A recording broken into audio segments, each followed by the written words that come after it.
প্রথমত আমি যেহেতু গণক না, কাজেই আমি আমি এখন পর্যন্ত যেটা আমি বুঝতে পারছি সেটা হচ্ছে নির্বাচন সময় মতোই হবে। একদম নির্ধারিত সময় নির্বাচন হবে। আমার আমার ধারণা।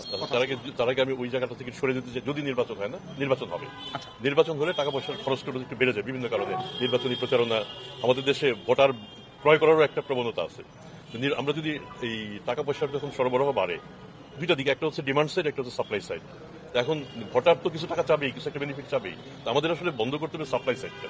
সাপ্লাই সাইডটা কারা বন্ধ করবে? যারা টাকা সরবরাহ করে।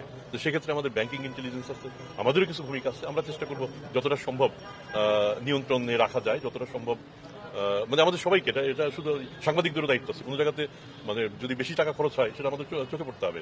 তারপর যারা প্রার্থী, নির্বাচনে যারা প্রার্থী হবেন তারা তো তাদের সম্পদ বিবরণ, তাদের সবকিছু দেবেন।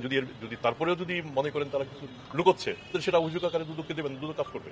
আমরা এর আগেও কাজ করেছি এবং আমার মনে হয় এটাতে প্রশ্নটা করে ভালো করেছেন, কারণ হুট করে দেশে টাকার পরিমাণ, অবৈধ টাকার পরিমাণ বেড়ে যাবে এবং তাতে সেটা এক পর্যায়ে মুদ্রাস্ফীতিও তৈরি করতে পারে। কাজে আমাদের সতর্ক থাকতে হবে আগে থেকেই। দুদকের সীমাবদ্ধতা আমাদের সবাইকে মনে রাখতে হবে। এই সীমাবদ্ধতার মধ্যেও আমাদের পক্ষে যতটা সম্ভব আমরা লক্ষ্য রাখবো। আমরা আমরা আমরা প্রথমত হলফনামা দাখিল করার পরে সময় হাতে থাকে খুব কম। এটা পরীক্ষা করাটা একটু সময় সাপেক্ষ ব্যাপার।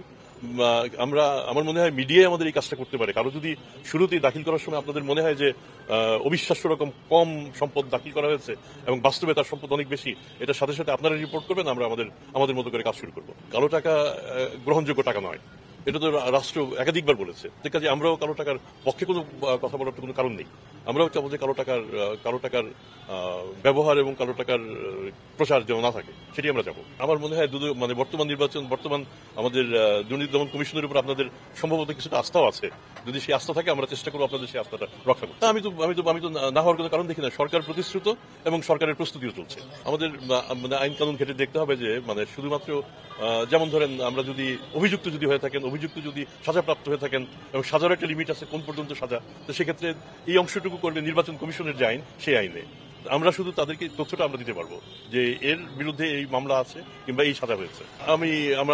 আমরা নিশ্চয়ই এটা ভূমিকা রাখতে চেষ্টা করবো। আপনারা বরং আগে থেকে কেন আওয়াজ তুলেন না যে আমরা দুর্নীতিগ্রস্ত এমপি পদপ্রার্থী চাই না? আপনারা নিজেরাই সেই আওয়াজটা তোলেন ভালো করে।